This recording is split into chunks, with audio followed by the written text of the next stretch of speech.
నాకు బాగా గుర్తు. అప్పట్లో మనం ఈ టీవీ నైన్‌లోకి వచ్చాక బెజవాడ, తిరుపతి, వైజాగ్ ఇవి రీజనల్ ఇన్ఛార్జీలుగా పనిచేశాక నాకు సీఎం బీటప్ చెప్పారు. హైదరాబాద్‌లో ఇప్పుడు రోసయ్య గారు సీఎంగా ఉన్నటువంటి సందర్భంలో.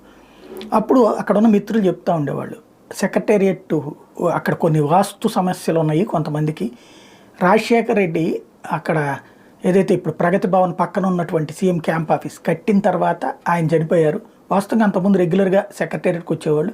కానీ అది కట్టాక చనిపోయారు అన్నటువంటిది ఒక సెంటిమెంట్. అందుకనే ఎవరు కూడా రోసయ్య కూడా దాంట్లో ఉండటానికి ఇష్టం చూపెట్టట్లేదు. ఇంట్లో ఉంటూ అక్కడ కేవలం ఎవరినైనా కలుసుకోవడానికి మాత్రమే దాన్ని పెట్టుకున్నారు అన్నటువంటి. అట్లాగే సెక్రటేరియట్లో లోపాలు ఉన్నాయంటూ కేసీఆర్ అధికారంలోకి వచ్చిన తర్వాత ఏంటంటే సెక్రటేరియట్ వాస్తు దోషం, అందుకనే నిత్య సంఘర్షణలు, ఆంధ్ర తెలంగాణ వివాదాలు ఇవన్నీ అని చెప్పి. మరి అదే సెక్రటేరియట్లో అంతకుముందు చంద్రబాబు నాయుడు పరిపాలించారు, ఎన్టీ రామారావు పరిపాలించారు, అంతకుముందు అనేక మంది పరిపాలించారు.